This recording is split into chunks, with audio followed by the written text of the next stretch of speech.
Pour aider cette chaîne, partagez, likez, commentez, et puis peut-être, aidez-nous sur Tipeee. Oui, bonjour mes chers abonnés, nous sommes le 6 mars 2025, c'est la revue de presse numéro 459. Alors oui, j'ai écouté avec désespoir Monsieur Macron hier soir. Bon, c'est toujours une russophobie effroyable.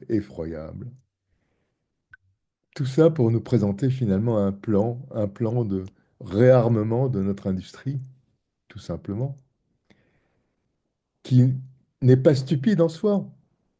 Pourquoi ne pas réarmer?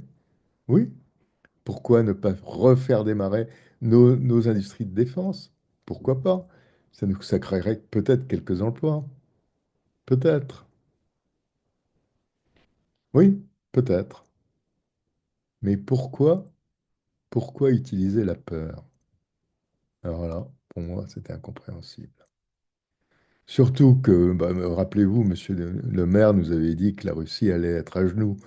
Alors bon, monsieur Macron, enfin, votre ministre de l'économie s'était-il trompé? Peut-être, peut-être. Peut-être que monsieur Macron, alors, vous n'êtes pas d'accord également avec LCI qui nous dit que les Russes prennent des puces dans leurs machines à laver pour fabriquer des missiles? Peut-être. Peut-être que vous n'êtes pas d'accord non plus avec votre chaîne officielle. Ben, je ne sais pas, moi j'y arrive plus. Il faudrait m'expliquer. Enfin bon, voilà.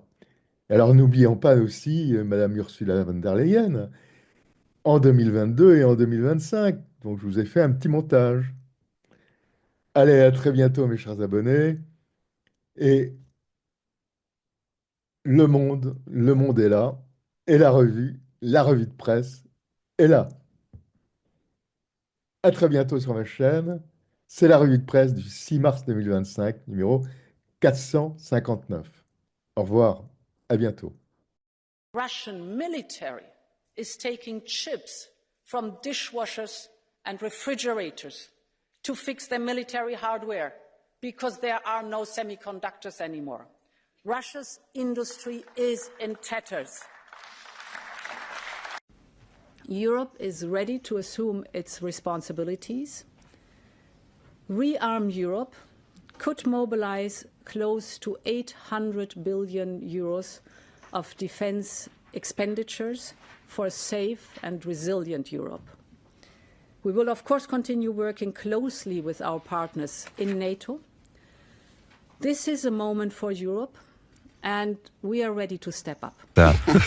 Bonjour Dimitri, bonjour à tous. Allez, vous revenez ce matin sur le discours martial hier soir d'Emmanuel Macron. Oui, l'armée française n'a jamais cessé de guerroyer depuis 50 ans, des opérations de police en Afrique par dizaines, des conflits dans le cadre de l'OTAN, comme les 78 jours de bombardement de la Serbie pour lui imposer un Kosovo indépendant, funeste précédent que les Russes n'ont pas oublié, des offensives antiterroristes avec les Américains comme au Sahel.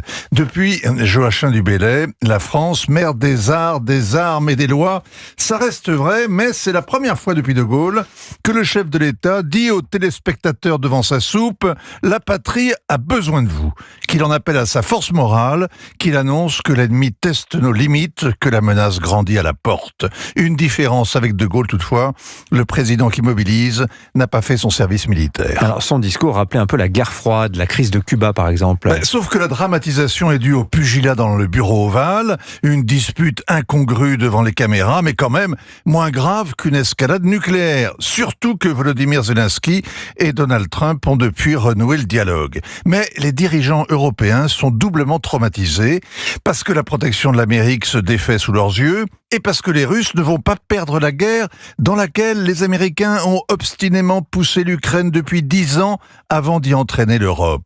Pour Emmanuel Macron, il faut s'armer pour tenir tête à l'armée russe qui mettra tôt ou tard ses bottes en Moldavie ou dans les pays baltes. En même temps, les autorités nous expliquent que l'économie de la Russie est exsangue, son armée aussi. D'ailleurs, elle piétine devant Pokrov, devant le Donbass. C'est la magie du « en même temps » et ça limite aussi comme l'idée que nos alliés pourraient être attaqués, mais que la France pourrait les protéger, notamment en étendant son parapluie nucléaire. Ces intérêts vitaux auraient une dimension européenne, c'est ce que répète avec insistance Emmanuel Macron à l'école de guerre en 2020, à Munich en 2023, l'an dernier en Suède. Sauf que la dissuasion repose sur le concept de stricte suffisance et nous avons un peu moins de 300 têtes nucléaires. Oui, versus combien? 4500 chez les Russes, quelque chose comme ça. Vous voulez dire que la France n'a pas les moyens de sa grandeur, Vincent? Nos ogives ne nous servent à rien contre les furieux armés de couteaux qui se promènent en ville, contre les djihadistes et les mafieux, contre le régime algérien qui a pris Boualem Sansal en otage, contre les putschistes qui nous ont chassés d'Afrique, contre les Houthis qui bloquent la mer Rouge et à rien du tout pour stopper les bateaux de migrants qui accostent aux Canaries et qui traversent la Manche. Mais la France cesse soudain d'apparaître comme l'homme malade de l'Europe si elle fait profiter ses voisins de son arsenal. Le rapprochement russo-américain permettra ce soir à Bruxelles de faire avancer le projet d'une défense européenne. Les morts en Ukraine n'auront pas été vains s'il relance ce vieux projet de communauté européenne de défense. Et vous n'y croyez pas, Vincent? Mais sur un malentendu, ça peut marcher, comme on dit. Ça posera un défi redoutable aux industriels français du secteur. Et c'est moins chimérique que la force européenne qui serait envoyée en Ukraine pour garantir le cessez-le-feu, les Européens n'étant pas conviés aux retrouvailles entre Donald Trump et Vladimir Poutine. Et le Kremlin n'acceptera jamais que des armées de l'OTAN stationnent en Ukraine, le doigt sur la gâchette. L'avantage de l'Europe, vous voyez, c'est d'apparaître comme un phare qui clignote dans le lointain quand l'horizon est totalement bouché. Alors, est-ce que c'est des bruits de bottes, des bruits de voix, ou effectivement des bruits, à votre avis, des bruits quand même qui annoncent des mobilisations générales, je ne dirais pas un peu partout, parce que d'un côté, on voit Trump et Zelensky, le clash de vendredi, l'apparent rabibochage d'hier, parle de paix, en tout cas Trump et Poutine vont se voir bientôt, et en Europe, c'est exactement le contraire, ou en tout cas pas du tout la même chanson, pas du tout les mêmes paroles, on se mobilise. Qu'est-ce qui se passe à votre avis ? Moi, je pense que ce qui se passe, c'est essentiellement du théâtre. Vous allez voir bientôt l'interview que j'ai réalisée d'un très grand militaire, ancien des forces spéciales, Olivier Krohn, et qui est plutôt pro-ukrainien. Donc il y a vraiment rien de commandé là-dedans ou de suspect.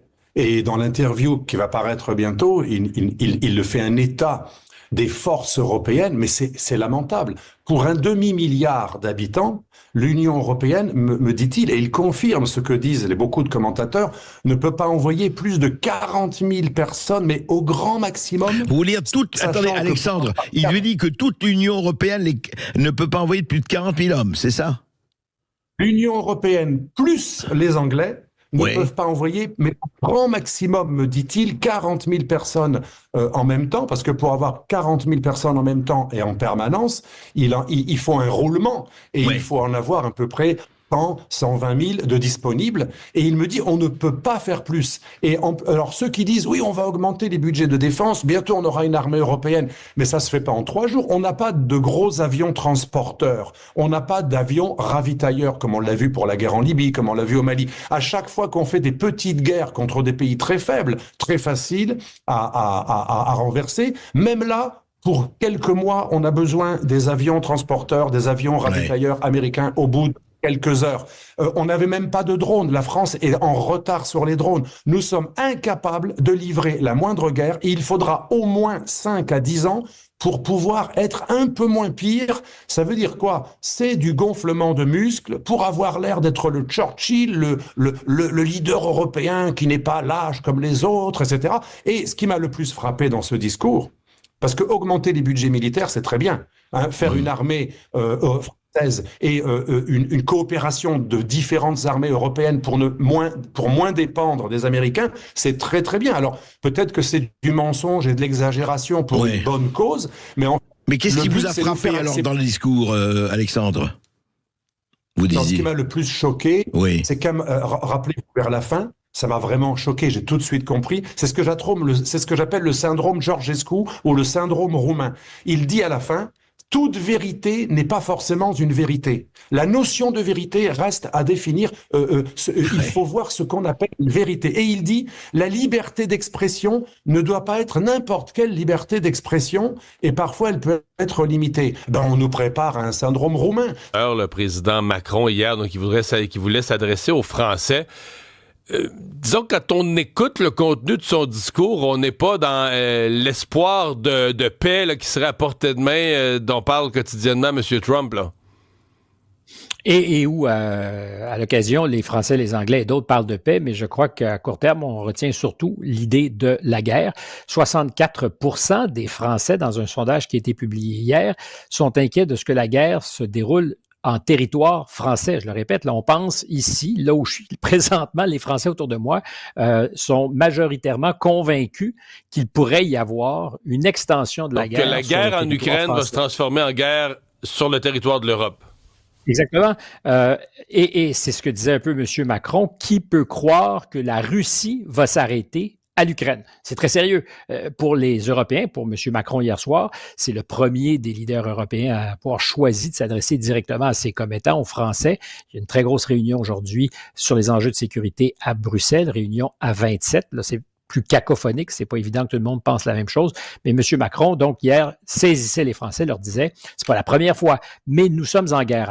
Ukrainien est donc en Belgique, il va participer au sommet européen consacré à la défense, mais avant cela, il a été reçu par le Premier ministre. Au 16 rue de la Loi, Hicham Boucrouf, Raphaël Albardier et Laurent Van de Berg étaient sur place. Dans la rue de la Loi, bouclé pour des questions de sécurité, le président Zelensky arrive au 16. Une importante délégation l'accompagne. Parmi eux, le ministre des Affaires étrangères ukrainien. Bart de Wever et Volodymyr Zelensky se rencontrent pour la première fois après une discussion téléphonique. Notre Premier ministre a réitéré le soutien de la Belgique à l'Ukraine. Of course, the security and defense of Europe is not separated of Ukraine security and defense. A stronger European defense, it boosts Ukrainian defense, and a stronger capacity for Ukraine defense is also very important to boost our own defense. That's why, because we are here to support Ukraine for achieve a comprehensive, just and lasting peace. And dear Volodymyr, we are with you since day one. We'll continue with you now, and we will continue in the future, in the eventual peace negotiations, when we decided that is coming the right moment to negotiate. Конечно, это угроза в адрес России. Если нас считают угрозой, собирают встречу начальников генеральных штабов европейских стран и Британии. Говорит, что необходимо использовать ядерное оружие, готовиться к использованию ядерного оружия против России, это, конечно же, угроза. В отличие от своих предшественников, которые тоже хотели против России воевать, Наполеона, Гитлера, господин Макрон не очень изящно поступает, потому что те прямо говорили, надо завоевать Россию, надо Россию победить. Он, видимо, хочет того же самого, но почему-то говорит, что воевать с Россией надо, чтобы она не победила Францию, что Россия создает угрозу Франции и Европе. Les États-Unis ont mis fin à l'échange de renseignements avec l'Ukraine suite à l'arrêt de l'aide militaire américaine à Kiev. Le conseiller à la sécurité nationale des États-Unis, Mike Waltz, a déclaré que l'Amérique avait pris du recul et réexaminé tous les aspects de ses relations avec l'Ukraine. Le directeur de la CIA, John Ratcliffe, a déclaré que le président Trump se demandait si son homologue ukrainien Volodymyr Zelensky était véritablement engagé dans le processus de paix et que la pause dans le partage des renseignements était une chance pour le dirigeant ukrainien d'y réfléchir. Zelensky a déclaré que l'affrontement avec Trump dans le bureau ovale était regrettable, ajoutant qu'il était prêt à signer un accord sur les minerais à tout moment et sous n'importe quelle forme. Le porte-parole du Kremlin, Dmitri Peskov, a déclaré que la Russie considérait comme positif le fait que Volodymyr Zelensky a exprimé sa volonté de reprendre les pourparlers de paix. Le président biélorusse Alexandre Loukachenko a déclaré que Minsk était prêt à accueillir des pourparlers trilatéraux entre les États-Unis, l'Ukraine et la Russie. Par ailleurs, les dirigeants de l'Union européenne tiendront des discussions d'urgence jeudi à Bruxelles afin de trouver des moyens d'augmenter les budgets militaires et de fixer de nouvelles priorités en matière de dépenses de défense. Oui, absolument. Il faut se souvenir, il y a maintenant quelques mois, que Volodymyr Zelensky lui-même avait caractérisé, nommé cette ville de Géchouf la ville sauveuse. C'est pour vous dire son importance. Il faut dire que 80% de l'aide occidentale passe par ce hub géant, ce carrefour logistique et militaire avant de transiter vers l'Ukraine. Et effectivement, depuis 48 heures maintenant, eh bien, il n'y a plus un seul avion militaire de type C-17, ces gros transporteurs qui arrivent ici à l'aéroport.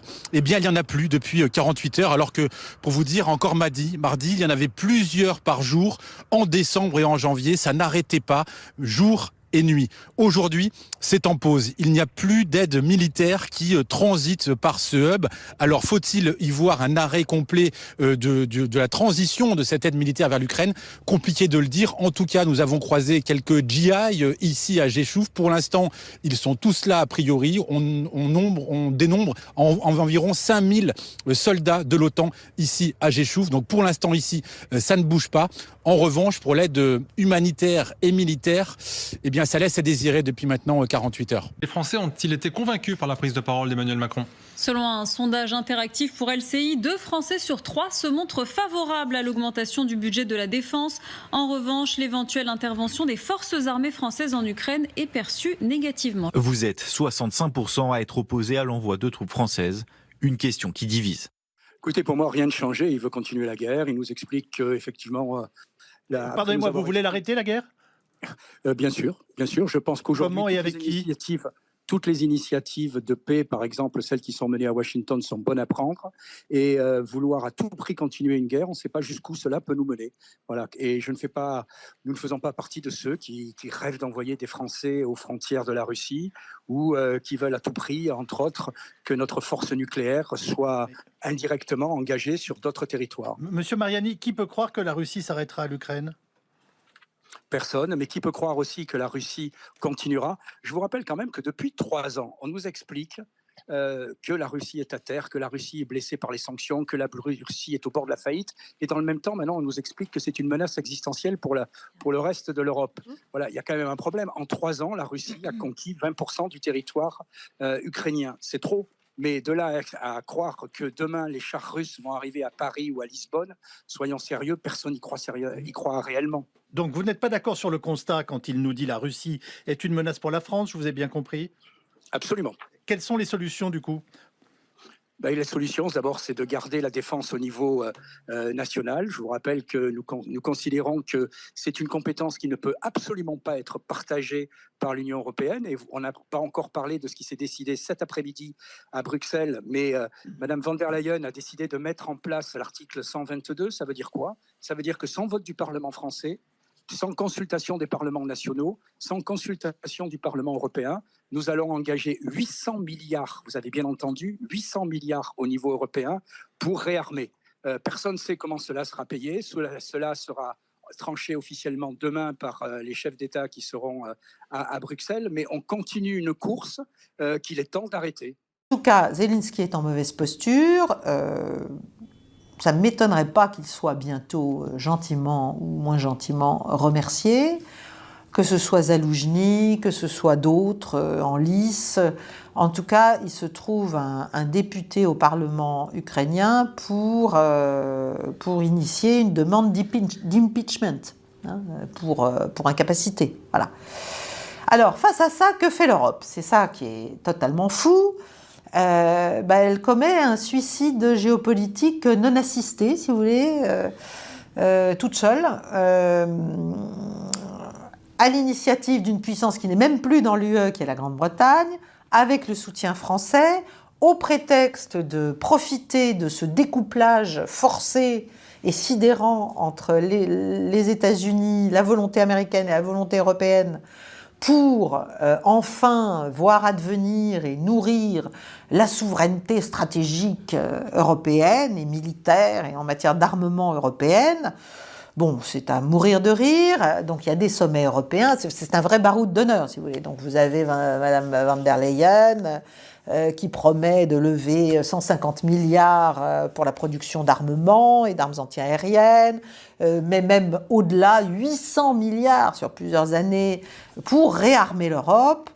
Je pense que derrière tout ça, il y a surtout l'idée de faire tomber le domaine de la défense et les questions d'armement au sens large dans l'escarcelle de la Commission, c'est-à-dire de poursuivre, en fait, de se servir de ce qui se passe et du lâchage américain en rase campagne des Européens pour espérer renverser la vapeur et accélérer la fédéralisation de l'UE.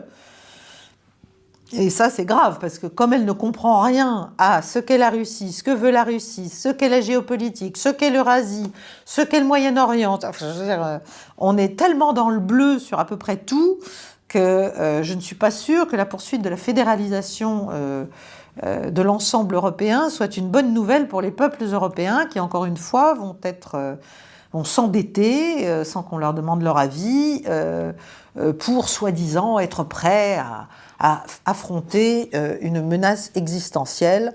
Ça me semble complètement abscon. Je pense surtout que l'Europe est en train de rater une chance historique de survivre en emboîtant le pas à Donald Trump et à sa paix. Zelensky a été ramené à la raison par la suspension de l'assistance militaire américaine. Donc, si on surenchérit pas côté français, britannique ou du côté de Madame van der Leyen, eh bien, les Français vont se dire bon bah c'est réglé, il n'y a plus de problème. Or, il faut nous dire tout le contraire pour mobiliser notre épargne. Hein. N'oubliez pas, ça fait depuis le dernier trimestre de l'année dernière qu'à cause de la crise institutionnelle et gouvernementale orchestrée par Emmanuel Macron avec la dissolution, on nous parle du déficit, on nous parle de l'endettement de la France, et qu'on n'arrête pas de nous dire que la meilleure façon d'en sortir, ce serait de mobiliser l'épargne des Français. Quoi de mieux que de nous vendre que on a les barbares à nos portes pour mobiliser la population autour de cette idée, pour qu'on la laisse de manière tout à fait perverse, se faire voler en lui racontant des bobards. Alors hier soir, les bobards, on a presque eu que ça. Incroyable intervention d'Emmanuel Macron à la télévision ce soir, tellement scandaleux, 3 mensonges, une manipulation ahurissante de l'opinion, qui j'espère ne sera pas dupe, et qui aboutit à 3 dangers. Alors les 3 mensonges, vous les avez bien évidemment devinés, mais il faut quand même les rappeler. Mensonge d'abord éhonté sur la menace russe.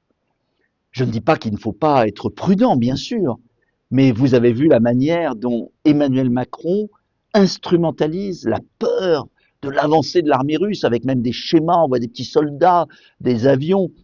Écoutez, l'armée russe a été incapable en 3 ans de conquérir plus de 18% de l'Ukraine. L'armée russe sait très bien que si elle touchait un membre de l'OTAN, la Roumanie ou la Pologne, la disproportion des forces en faveur de l'OTAN est telle qu'il n'y a aucune incertitude sur le résultat. Donc le président de la République, Emmanuel Macron, ment, et il le sait qu'il ment.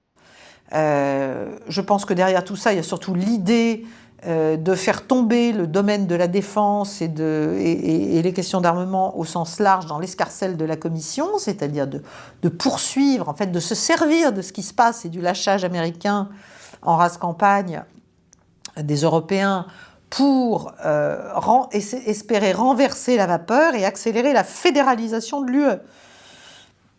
Et ça, c'est grave, parce que comme elle ne comprend rien à ce qu'est la Russie, ce que veut la Russie, ce qu'est la géopolitique, ce qu'est l'Eurasie, ce qu'est le Moyen-Orient, enfin, je veux dire, on est tellement dans le bleu sur à peu près tout que je ne suis pas sûre que la poursuite de la fédéralisation de l'ensemble européen soit une bonne nouvelle pour les peuples européens qui, encore une fois, vont s'endetter sans qu'on leur demande leur avis pour, soi-disant, être prêts à affronter une menace existentielle. Ça me semble complètement abscon. Je pense surtout que l'Europe est en train de rater une chance historique de survivre en emboîtant le pas à Donald Trump et à sa paix. Voilà, à sa stratégie de paix. Elle veut la poursuite de la guerre et elle va le payer cher. Elle parle de son autonomie stratégique. Elle essaie de s'en sortir en transformant l'humiliation américaine en occasion de s'armer et de se renforcer en tant qu'ensemble fédéral. Mais avec quelles armes? Évidemment, avec des armes américaines en grande partie. Je rappelle que tous les pays de l'OTAN, membres, les 30, sont tous dans le commandement intégré de l'Alliance Atlantique. Alors il se dit qu'il va y avoir la semaine prochaine une visite d'Emmanuel Macron, de Keir Starmer, le Britannique, et de Volodymyr Zelensky à Washington. Et là, probablement, ils vont aller eux aussi plier les chines devant Washington. Et simplement, on va mettre en scène une cosmétique qui leur permette de sauver vaguement la face. C'est-à-dire que, voilà, Trump ou je ne sais plus lequel de ses aides a dit qu'après tout, on pourrait donner le poste de SACEUR, c'est-à-dire de commandant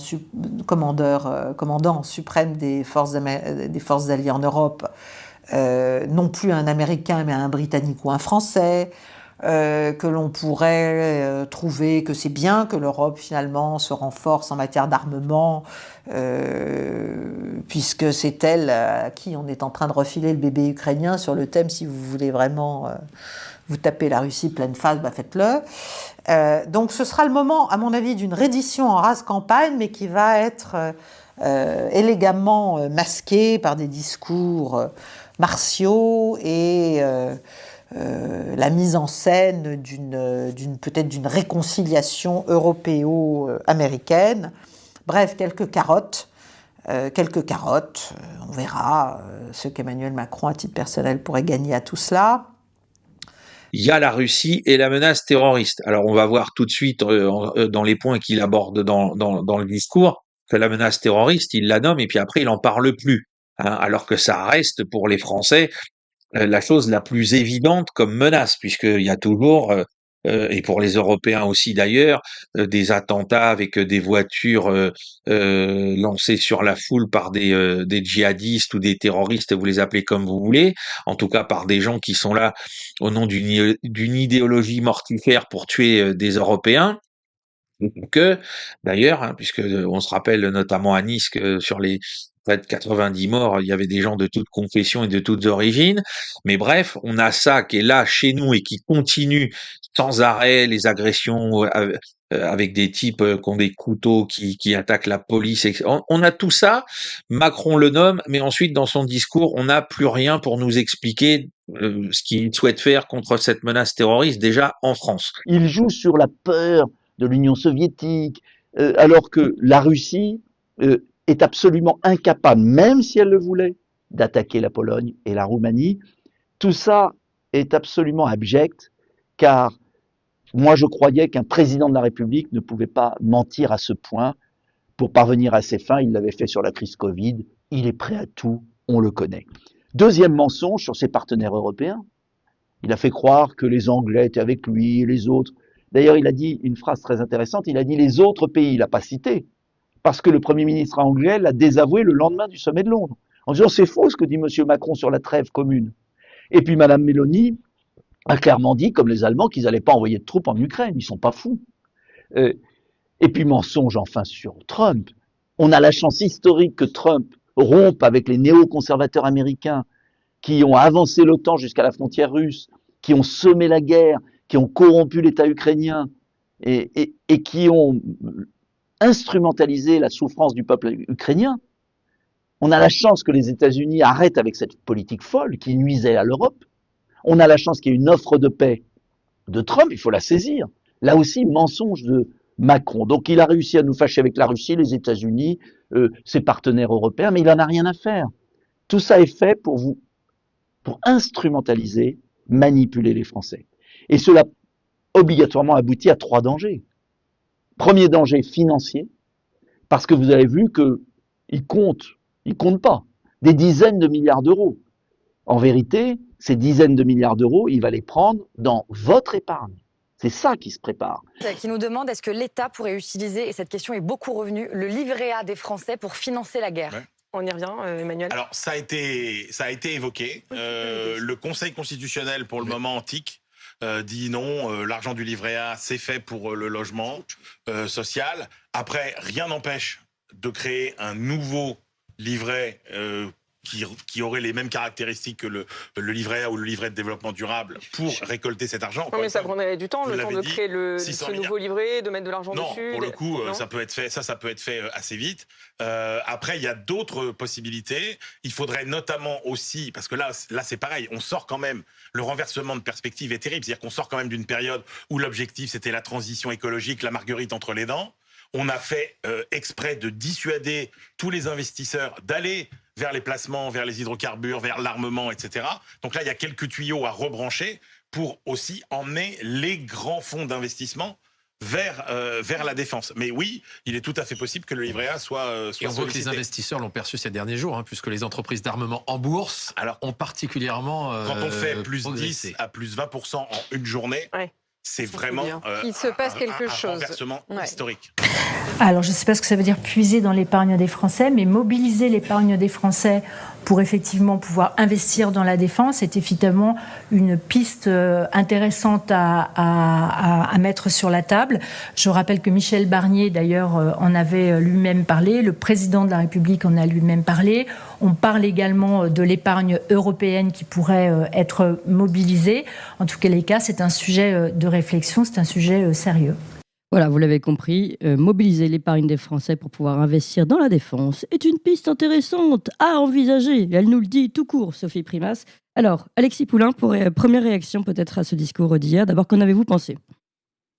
Bon, un discours prévisible et téléphoné, où finalement il ne fait que redire les choses qu'il dit depuis des mois. Il veut absolument que la Russie soit en guerre contre la France, ou que la France soit en guerre contre la Russie, sans le dire, c'est toujours ça. Il parle de menaces existentielles, d'agressivité, de campagne d'ingérence, etc. Et dans cette stratégie du choc, pour moi, alors c'est tragique, la guerre en Ukraine qui est réelle et qui touche les Ukrainiens et les Russes de part et d'autre du front, qui tue beaucoup, est utilisée par nos leaders pour faire à peu près la même stratégie du choc que ce qu'a été la crise sanitaire du Covid, c'est-à-dire sidérer les Français, les plonger dans la peur, leur faire comprendre qu'ils sont les prochains et dire que ce sont eux qui ont les solutions. Et quelles sont les solutions ? C'est les mêmes, c'est-à-dire faire une dette astronomique, puisque le plan Rearm Europe d'Ursula von der Leyen, c'est 800 milliards d'euros, mais c'est de la dette en réalité, avec l'autorisation de s'endetter, de faire du déficit sans limite quand il s'agit de l'armement. Donc c'est nous qui allons payer encore ces conneries, pardon du terme. Et l'autre... qui allons rembourser la dette finalement. Ben oui, enfin, quand il parle de choix, de réforme et de courage, ça c'est la phrase clé de cette allocution. C'est-à-dire qu'il est en train de dire que pour financer le lobby de l'armement, nous allons mettre à mort l'État social et les solidarités. C'est ce qu'il dit. Il ne le dit pas comme ça, évidemment, il parle de choix, de réforme, mais courageuse. Quels vont être les choix, en fait ? C'est vite dit. C'est très simple. Vous aviez le patron du MEDEF qui était immédiatement monté au créneau pour dire que les Danois, dans le cadre de l'effort de guerre, avaient décalé l'âge de départ à la retraite à 70 ans. Bon, voilà le genre de réformes qui vont être discutées par nos grands maltraitants que sont les Emmanuel Macron, Bayrou et le gouvernement actuel. Le Danemark, qui malgré tout a un excédent budgétaire, là on a 6% de déficit, le Danemark a décidé de reporter à 70 ans l'âge légal de départ en retraite pour que l'économie finalement sache financer un effort de guerre. Donc, avec l'argument de l'effort de guerre. Avec l'argument de l'effort de guerre, explicitement. Alors, je ne suis pas en train de vous dire qu'il faut porter à 70 ans l'âge légal de départ en retraite en France, mais ça veut dire qu'il y a un consensus dans le pays et une conscience partagée que cette situation très grave nécessite des moyens exceptionnels. Ce matin, j'en veux tellement à ces oppositions de pacotille, incapables de voir ce qui se joue et qui laissent le champ libre à Emmanuel Macron de se relancer sur la scène politique nationale et internationale, tout simplement parce qu'ils ont refusé de censurer un Premier ministre inapte qui est François Bayrou. Honte à eux. Voilà. Et donc, la proposition d'Emmanuel Macron, c'est simplement de foutre en l'air l'État social et de dire maintenant, votre argent, vous les Français, vous allez payer pour le lobby de la guerre, pour le lobby de l'armement. Et n'allez pas investir dans des actions de l'armement puisque c'est trop tard. Vous arriverez après ceux qui ont déjà compris qu'il fallait investir dans l'armement. Moi, j'ai une source qui m'a envoyé un document très drôle, un mémo pour expliquer que dorénavant, l'armement rentrait dans les objectifs de développement durable. Ah oui. Donc c'était un investissement Bah oui. clean. Voilà. C'est Donc génial. la guerre, c'est toujours la même chose. C'est des pauvres gens qui se connaissent pas, qui vont crever dans des champs de boue, et c'est des financiers qui s'en mettent plein les poches. On repasse encore la même soupe. Il y a eu une mondialisation du conflit par la Russie, parce que la Russie a fait venir des soldats nord-coréens. Il fallait bien qu'ils servent à quelque chose et que cette histoire serve à quelque chose. C'est absolument phénoménal. Donc là, voilà, Macron nous sert les soldats nord-coréens. Donc, alors, ils étaient 10 000, ils devaient attaquer le 5 ou 6 novembre dernier à 10 heures. Selon LCI, on les a jamais vus. On a vu 3-4 prisonniers qui parlaient coréen, mais on sait que il y a une minorité coréenne dans l'extrême-orient de la Fédération de Russie et que ces gens-là ont des passeports de la Fédération de Russie. Donc, rien ne prouve que c'était des soldats nord-coréens. On peut imaginer que les seuls soldats nord-coréens présents sont ce sont des artilleurs qui assistent la mise en œuvre des canons de 170 mm qui ont rallié le front il y a quelques mois maintenant. Et c'est tout. Ils sont à l'arrière-front. Ils sont probablement pas à portée de capture par les unités ukrainiennes.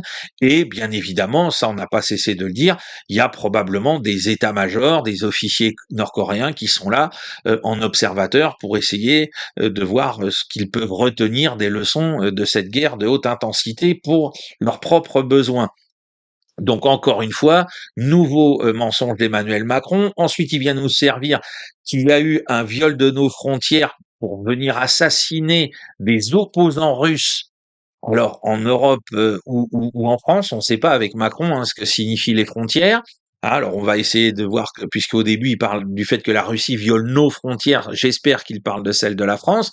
Et je n'ai trouvé aucune référence d'assassinat d'opposants politiques russes en France depuis que l'opération militaire spéciale a commencé il y a 3 ans.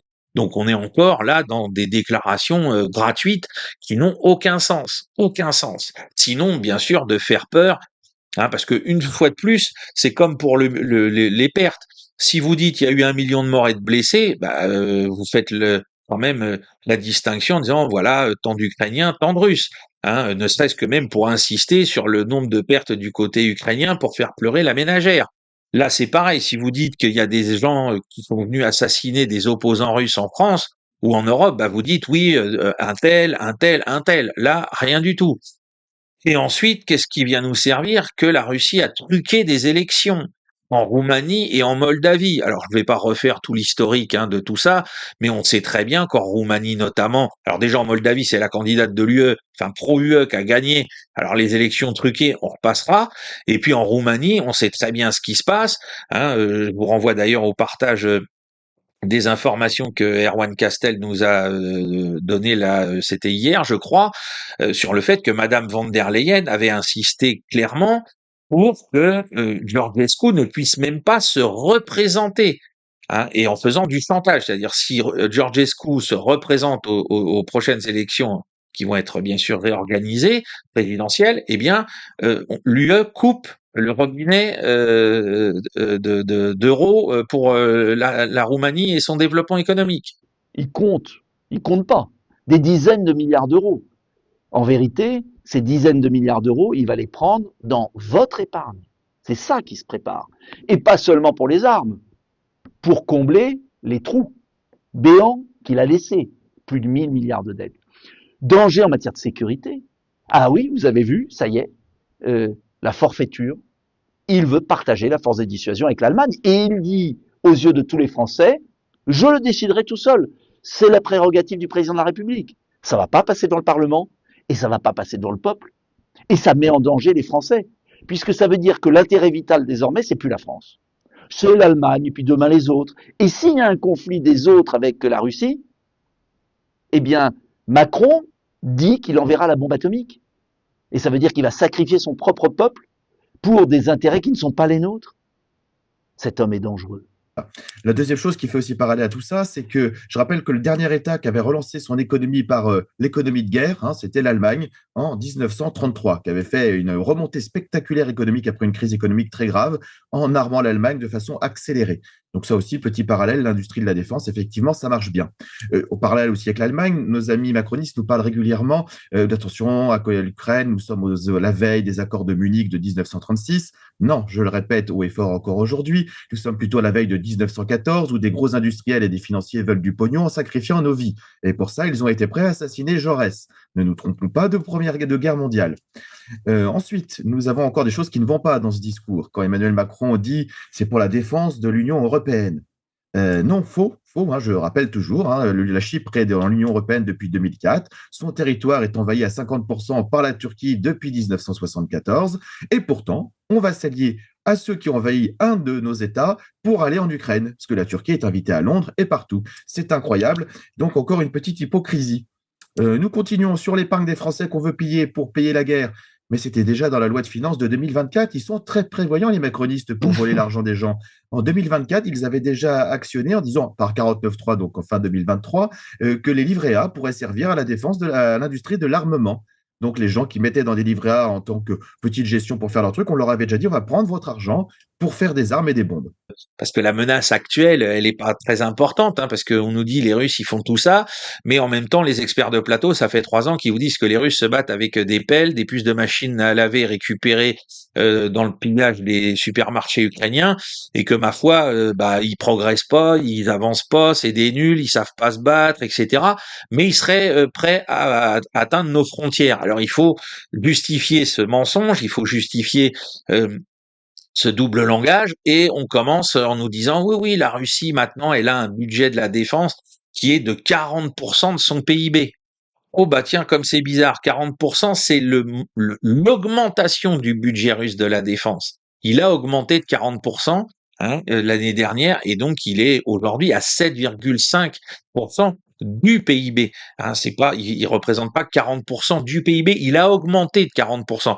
Alors du coup, pour Emmanuel Macron, c'est pas grave, vous gardez le 40% et vous dites que c'est le budget des dépenses de défense russes. Et comme ça, vous faites peur aux gens, parce que les gens ils vont se dire quoi, les Russes, ils dépensent presque la moitié du budget de la Fédération de Russie pour acheter des armes ou pour en fabriquer. Donc effectivement, là, ça fait très peur. En fait, c'est pas du tout le cas, c'est juste l'augmentation, 40%, c'est le chiffre de l'augmentation du budget de la défense russe. Et derrière, on vient ensuite, avec un beau petit tableau, vous dire, regardez, grâce à cette augmentation, les Russes aujourd'hui, ils ont tant de chars et tant d'avions de chasse, et puis, dans 5 ans, ils en auront tant d'autres. Alors là encore, on rigole, parce que le graphique qui était proposé nous dit que les Russes auraient 4000 chars aujourd'hui, et 1200 avions de chasse. Pas tous les avions de la flotte aérospatiale, des forces aérospatiales russes, non, juste des chasseurs. Alors chasseurs, intercepteurs, avions multirôles, etc. Ils en auraient 1200. Alors, pour ces deux chiffres-là, 4000 chars, on se dit mais c'est pas possible parce que tous les gars payés par USAID, Oryx, Bellingcat et compagnie, eux, ça fait des mois qu'ils nous disent, ça fait 3 ans qu'ils nous disent que les Russes, ils ont perdu quasiment justement 4000 chars depuis le début de l'opération militaire spéciale. Alors, ils les auraient trouvés où, les 4000 chars dont ils disposent aujourd'hui? Parce que de l'autre côté, on nous dit ah bah oui, mais l'industrie et l'économie russe, ils souffrent des sanctions, donc ils n'arrivent pas à produire correctement en nombre. On voit bien que tout ça se casse la figure en termes de narratif quand on confronte les différents éléments. Et aujourd'hui, les dernières estimations proposées par l'état-major ukrainien, par Syrski lui-même, en fin d'année dernière, c'est de nous dire que les Russes n'ont que 3500 chars au total. Et pas 3500 chars en Ukraine, et que bien évidemment ils sont obligés de piocher dans des stocks qui sont faits de matériel, de briques et de broc, des vieux T-64, etc. Voilà. Et en ce qui concerne les avions, les chasseurs, ou ce qu'on peut qualifier ou considérer comme tels, eh bien selon le World Directory of Modern Military Aircraft, on a un chiffre de 1008 chasseurs pour l'année 2024, à la fin de l'année 2024. Sauf que là, Macron joue à un jeu dangereux, c'est-à-dire qu'il veut faire la guerre sans la faire, toujours avec l'idée de soutenir les Ukrainiens, mais le risque, c'est l'escalade évidemment, le risque c'est d'emmener la France dans un engrenage dont nous ne voulons pas, C'est important de dire que malgré les sondages, malgré la propagande médiatique qu'on peut voir dans les médias mainstream, Les Français sont contre cette guerre, sont contre Justement, l'envoi. le dernier sondage, là, 65% des Français se sont dit pas convaincus par le discours d'Emmanuel Macron et ne veulent pas qu'on envoie des soldats français sur le front ukrainien. Heureusement que c'était pas très convaincant ce discours. C'est de l'enfumage. Alors, ça plaît beaucoup aux va-t-en-guerre macronistes et aux fans de BHL. C'était un discours formidable. Alors là, vous aviez tous les Bernard Guetta, tous les jeunes avec Macron qui étaient en pamoison devant le discours en disant mais oui, tel un Charles Consigny prêt à aller mourir pour le président Macron dans les tranchées ukrainiennes. Mais qu'ils y aillent, j'ai envie de dire, vous savez, il y a une légion étrangère ukrainienne qui recrute. S'ils veulent vraiment suivre à la lettre le discours du président et leur engagement, mais qu'ils aillent s'engager dans la Légion étrangère ukrainienne. Je vous fous la trouille, je vous fais croire que les Russes ont les moyens d'être à Paris en 2030. Hein, moi, je dis 2030, je les attends depuis le mois de mai 1980, quand j'avais tout juste 10 ans, et qu'on me disait si Mitterrand il gagne, il y aura les chars soviétiques sur les Champs-Élysées. Moi, je pensais que j'allais enfin voir des T-72 ou des T-80. Ils sont pas arrivés déjà à l'époque, et là, je pense qu'on les verra pas non plus dans 5 ans, hein, parce que l'armée russe, quelle que soit l'augmentation de ses moyens, quelle que soit l'amélioration de sa capacité à combattre, etc., dont on n'a pas eu de cesse de parler ici, son ambition, c'est certainement pas déjà même de dépasser les frontières de l'Ukraine et alors d'envahir la Pologne ou l'Allemagne. Alors Paris, n'en parlons même pas. Voilà, donc le but, c'est de nous faire bien peur, de rassurer quand même l'opposition en disant vous inquiétez pas sur la dissuasion, les discussions qui ont lieu, on reste maître à bord, hein, c'est toujours nous qui serons les patrons de cette dissuasion nucléaire.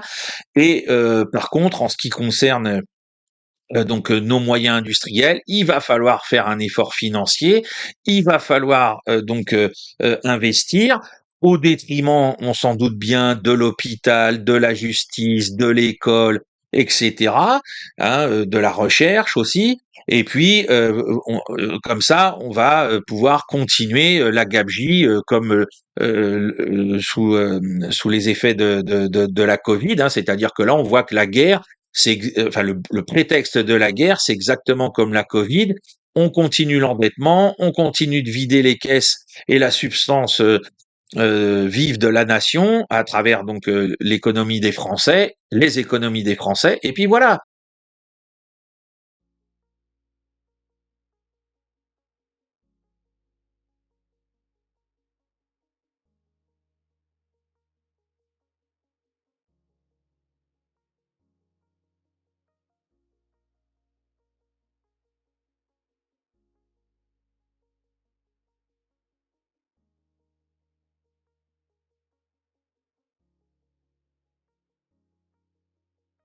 Parce que tout simplement, on n'a même pas les moyens déjà d'entretenir correctement les troupes qui sont déployées en Roumanie. On a eu de nouveau des informations sur ce sujet. On en avait déjà parlé en 2022. Elles sont dans des conditions de cantonnement qui sont absolument indignes de l'armée française. Hein, le couchage, la nourriture, etc. Donc c'est pas la peine de vous en faire. On n'a pas les moyens. Nous sommes à l'os. Mais pendant ce temps, ce qui se passe, c'est que les vrais mouvements géopolitiques et géoéconomiques qui vont être déterminants pour les années à venir se poursuivent. Notamment, vous avez entendu probablement parler de l'accord sur les minerais. Vous savez que Zelensky entendait coincer l'Amérique et la forcer, l'Amérique de Trump, à l'administration américaine nouvelle, à poursuivre l'aide militaire à l'Ukraine en échange de la promesse d'exploitation, de licence, de gestion d'un certain nombre des terres rares ukrainiennes, qui ne sont pas aussi rares d'ailleurs qu'on le dit, ni aussi lourdes, ni aussi précieuses en fait. Mais enfin, ils pensaient échanger ça contre des armes en gros et du soutien militaire. Et en fait, Donald Trump, qui a vu le marché de dupes de loin, a dit non, d'abord vous allez nous rembourser tout ce qu'on a dépensé en pure perte pour vous depuis 3 ans. Voilà. Et vous allez nous donner en effet ce qui vous reste, mais pas contre une promesse de notre engagement militaire, contre une promesse de notre notre installation, l'installation de nos entreprises, de nos intérêts en fait américains dans votre pays. Et ce sera ça, vos garanties de sécurité. Et en gros, c'est un peu à prendre ou à laisser. Et d'ailleurs, Zelensky finit par prendre parce qu'il n'a pas le choix. Voilà. Donc, si vous voulez, ce qui est quand même fascinant, c'est qu'au moment où les États-Unis sortent enfin du marasme stratégique, se remettent dans le jeu, restaurent leur attractivité, y compris aux yeux de certains Européens, plus réalistes que d'autres, les Hongrois, les Slovaques, les Italiens et les Polonais, à mon avis, de plus en plus, au moment où ils disent qu'il faut être lucide, il faut être réaliste, il faut voir plus loin, plus grand, eh bien, c'est le moment que choisit l'Europe pour dire qu'elle veut faire face à la menace existentielle russe, elle veut se mettre en état de pouvoir se défendre souverainement, ce qui ne sera évidemment pas le cas, puisqu'elle reste étroitement liée à l'OTAN, même si sa cure était demain britannique ou français. Et donc, l'Europe veut la guerre au moment où l'Amérique fait la paix. Voilà. Plus idiot que ça, tu meurs. Hein. Excusez ma familiarité, mais bon. Drivka est encadré en rouge, Constantinople donc encadré de pointillés rouges puisque les combats font rage à l'intérieur donc de la localité. Les Russes ont conquis, vous le voyez, la zone jaune-orangée à l'ouest d'Oulakli, ce qui leur permet de menacer encore Constantinople sous deux axes, hein, depuis le sud et depuis l'est. Et puis donc à l'ouest d'Andrivka, on voit que la progression des Russes se poursuit vers l'ouest en direction d'Oleksivka et que les combats ont maintenant atteint la périphérie orientale d'Oleksivka, pardon. Et vous voyez par rapport aux pertes qui sont revendiquées par les Russes, hein, que les Russes dans ce secteur revendiquent avoir tué 600 soldats ukrainiens, d'avoir détruit 5 véhicules blindés d'infanterie, donc 4 Bradley et un M113, ainsi que 3 Max Pro et 2 pièces d'artillerie. C'est le niveau de perte le plus élevé pour la journée d'hier sur l'ensemble du front. Alors, ça ne veut pas dire que c'est devenu le front principal. Je rappelle qu'on est au sud de Pokrovsk et que la majorité des efforts russes se situent dans cette zone en général et que le secteur dit de Kurakovo Andrivka est le secteur secondaire par rapport à Pokrovsk, qui reste, lui, le point de Schwerpunkt principal de l'armée russe. Et là, on voit qu'au niveau des combats, eh bien, les pertes nous indiquent que c'est bien un endroit où se déroulent des combats de très haute intensité, rien que pour la journée d'hier. François Langlais, alors on parle beaucoup, on le disait, de Russie et des États-Unis, mais attention, il ne faudrait pas oublier la Chine, hein, qui scrute d'ailleurs attentivement tout ce qui se trame en ce moment du côté de Washington. Oui, et il y a 36 heures, la Chine a envoyé un signal très clair. Hein. C'était la vente des ports du canal de Panama à un fonds d'investissement américain BlackRock. Alors, on sait que Trump voulait récupérer le contrôle de cet axe maritime essentiel pour le commerce. Et Li Ka-shing, c'était le propriétaire, un milliardaire de Hong Kong. Il a vendu pour plus de 20 milliards d'euros ces deux ports en quelques jours, enfin ces deux ports et d'autres. Ça n'a pas pu se faire sans l'assentiment de Pékin. C'est symbolique évidemment, mais il y a eu d'autres signaux de ce genre ou pas de la part Oui. Réponse quand même assez modérée aux droits de douane. Hein. On les a pas beaucoup entendus, les Chinois. Puis on pourrait citer aussi l'accord de la Chine pour vendre aux Américains le chinois TikTok, au moins la partie américaine. Encore une demande de Trump. Mais François, pourquoi la Chine se montre-t-elle si accommodante, si j'ose dire ? D'abord, Pékin est mieux les républicains, de tout temps, parce qu'elle prend les démocrates pour des menteurs et des donneurs de leçons sur les droits de l'homme. Mais cette fois-ci, la situation géopolitique s'est complètement retournée et la Chine a pas mal à perdre. Elle donne donc des gages, le temps d'évaluer la situation. Vous dites la Chine a pas mal à perdre, mais qu'est-ce qu'elle a peur de perdre ? L'alliance avec la Russie, c'est la clé. Hein. Ouais. Le rapprochement de Trump vis-à-vis de Moscou, on le disait ici même la semaine dernière, il est destiné à casser cette alliance pour isoler la Chine. Ce que la Chine redoute de voir disparaître, c'est l'accès privilégié aux matières premières russes, l'énergie, qu'elle achète à prix cassé, l'accès physique à l'Arctique, essentiel pour la Chine, c'est pas une puissance arctique. Et elle en a besoin du point de vue stratégique et commercial, les technologies militaires russes, assez avancées, et puis bien sûr, le soutien au Conseil de sécurité de l'ONU, sur tous les intérêts chinois. Tout ça, ça pèse quand même très très lourd. Je vous entends, mais ce que je comprends pas, c'est pourquoi la Chine perdrait tout ça ? Pourquoi les menacer là-dessus ? Tout simplement, Thomas, parce que ce qu'elle avait à vendre en contrepartie de tout ça à la Russie, c'était de la sortir de son isolement et d'atténuer les effets des sanctions occidentales. Si la Russie n'est plus isolée et qu'elle fait du business avec les États-Unis de Trump, l'alliance que propose Pékin perd quand même une grande partie de son intérêt. Pékin est donc le grand perdant de l'élection de Trump. Alors, à moyen terme, pas forcément. Et c'est pour ça que les Chinois sont prudents. D'abord, il y a Taïwan, en principe protégé par les États-Unis, que la Chine veut récupérer. Si Trump était aussi aidant avec Taïwan qu'il a été avec l'Ukraine, tous les espoirs sont permis à Pékin. Ensuite, il y a la brutalité de Trump vis-à-vis de ses alliés, qui ouvre un champ stratégique large à la Chine. Elle va pouvoir tenter de construire de nouvelles alliances. En Europe, tout particulièrement. Vous noterez que, la semaine dernière déjà, le ministre des Affaires étrangères espagnol appelait l'Europe à redéfinir sa politique vis-à-vis de la Chine, plutôt que de singer l'Amérique, et ça n'est peut-être que le début. Merci beaucoup François. Et la Maison-Blanche a confirmé que Washington avait engagé secrètement des discussions directes et sans précédent avec le Hamas. Dirigé par l'envoyé spécial américain pour les otages Adam Boehler, ces rencontres marquent une rupture nette avec une politique des États-Unis vieille de plusieurs décennies qui s'oppose à toute négociation avec des groupes qu'ils considèrent comme des organisations terroristes. Le président Trump a averti le Hamas qu'il devrait payer l'enfer si le groupe militant ne libérait pas immédiatement tous les otages. M. Trump a menacé le Hamas d'en finir avec lui s'il ne se conformait pas à ses exigences. Israël a déclaré avoir communiqué sa position aux États-Unis sur les pourparlers sans donner plus de détails. Le Premier ministre israélien, Netanyahou, a chargé son nouveau chef militaire, Eyal Zamir, de remporter la victoire sur chacun des fronts de la guerre israélienne.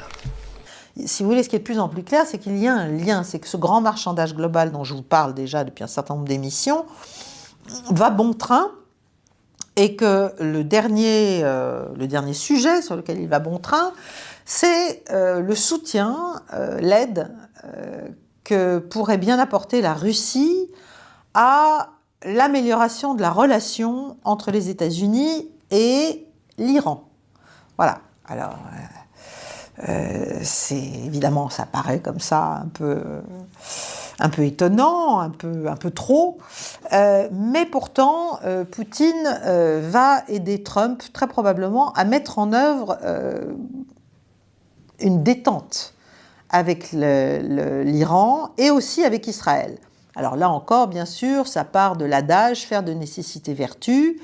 C'est la contrepartie offerte par Poutine à l'approche très pragmatique et très favorable aux intérêts russes qui est celle prise par Donald Trump en Ukraine, puisque Moscou veut aussi la fin de la guerre, veut en finir. Mais si ça marche, c'est-à-dire que si les Russes aident vraiment les Américains à trouver un grand deal au Moyen-Orient avec les Iraniens, les Saoudiens, les Israéliens et les autres, les Émiratis, les Qataris, etc., ça va complètement transformer la géopolitique de cette partie ouest de l'Eurasie et débloquer des opportunités géoéconomiques colossales pour les Russes et pour les Américains et bien sûr pour les Iraniens aussi. Tout le monde va y être favorable et tout le monde a beaucoup à y gagner. Bon, d'abord, il y a eu des déclarations russes. Dimitri Peskov, porte-parole du Kremlin, comme vous le savez, a clairement dit, il y a quelques jours, que la Russie était prête à faire tout ce qui serait en son pouvoir pour aider les États-Unis et l'Iran à résoudre tous les problèmes qu'ils avaient entre eux à travers une approche diplomatique, à travers des négociations. Cette déclaration de Peskov a été renforcée par celle d'Ushakov, dont vous savez que c'est l'un des conseillers politiques les plus proches de Vladimir Poutine, qui a dit que la Russie et les États-Unis avaient décidé de tenir des pourparlers sur l'Iran dans un futur proche. En fait, il se dit que c'est Trump qui aurait demandé son aide à Poutine pendant leur appel téléphonique en mi-février, qu'ensuite ils en avaient, leur représentant en avait parlé à Riyad pendant le premier round du sommet. Et donc, il est clair que Trump a besoin de Poutine sur l'Iran. L'Égypte souhaite que les dirigeants arabes, les Nations Unies, l'Union européenne et l'Union africaine soutiennent son plan global de reconstruction de Gaza.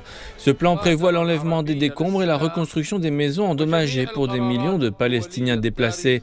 Il prévoit également la formation d'un comité de gouvernance transitoire jusqu'au retour de l'autorité palestinienne. Ce comité supervisera le processus d'aide et gérera temporairement les affaires de l'enclave. Il s'agit de préparer le retour de l'autorité palestinienne dans l'enclave. L'Égypte souhaite également former des agents de sécurité palestiniens qui seront chargés de maintenir la sécurité dans l'enclave. Parallèlement, ce plan doit être accompagné d'un volet de paix visant à un règlement équitable, global et durable de la crise palestinienne. Dans le cadre du plan égyptien, des unités de logement temporaire seront construites pour s'assurer que les Palestiniens ne sont pas déplacés en dehors de la bande de Gaza.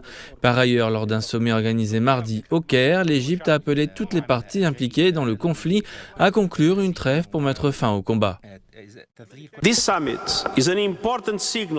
Ce sommet est un signal important indiquant que le monde a la responsabilité collective de déployer des efforts pour mettre fin à cette guerre, soulager les profondes souffrances humaines et garantir une paix durable.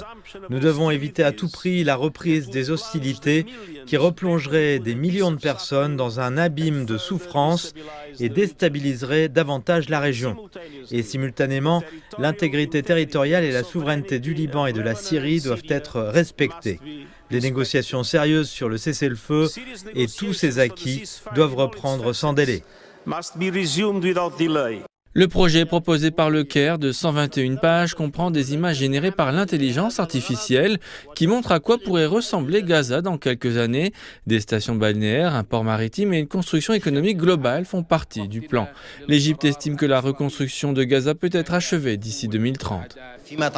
La seule contradiction entre le plan égyptien et celui de Trump est qu'il rejette totalement la migration des Palestiniens hors de l'enclave. Le président Donald Trump ne voulait pas que le Hamas contrôle Gaza. Le plan annoncé par l'Égypte vise à faire en sorte que l'autorité palestinienne prenne le contrôle de l'enclave. Le président américain souhaite instaurer la paix au Moyen-Orient. Le plan égyptien cherche également à y parvenir en établissant un État palestinien qui coexiste pacifiquement à côté d'Israël. Si les États-Unis et les Arabes coopèrent sur la base de ce plan, ils pourront parvenir à la paix qu'ils souhaitent tous.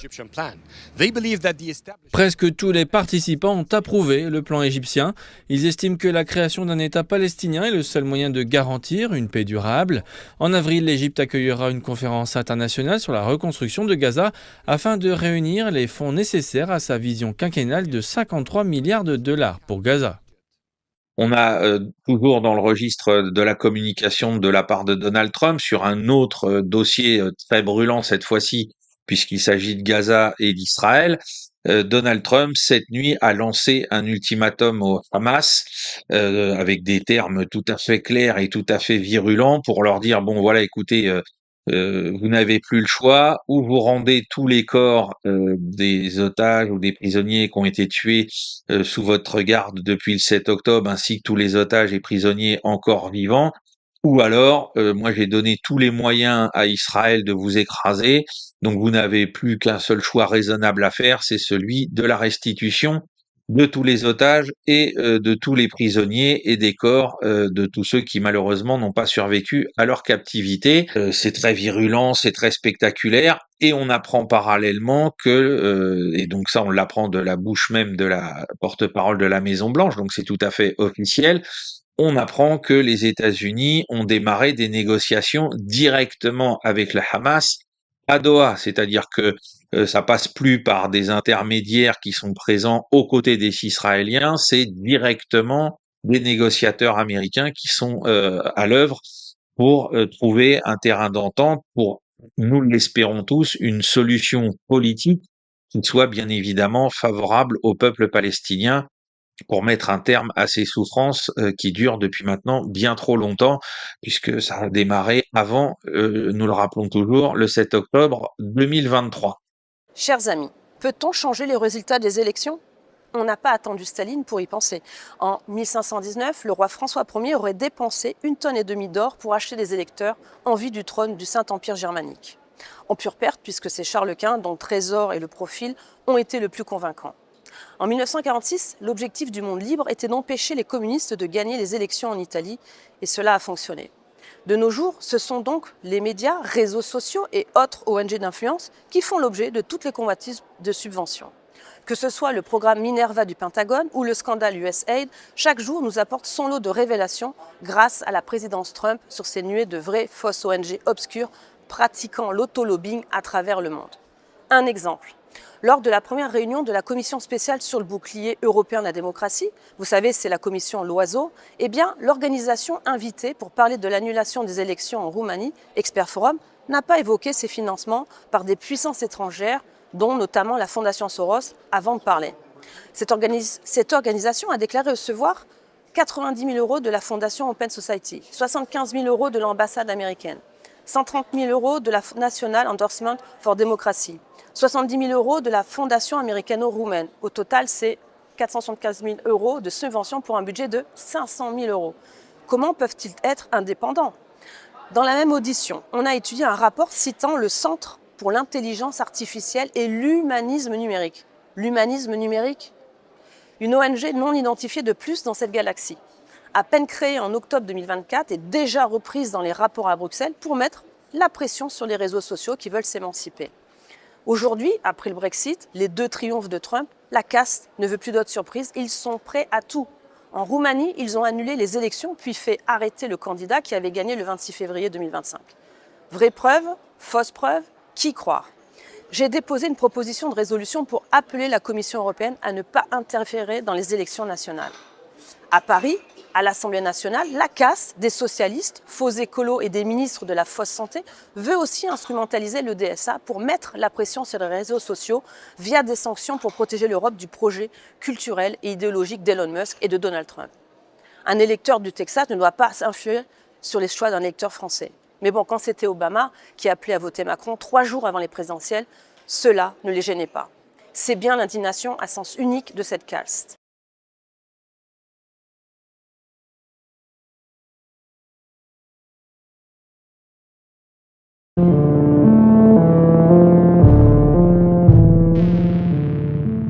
Alors, pour aider cette chaîne, partagez, likez, commentez, et puis peut-être, aidez-nous sur Tipeee.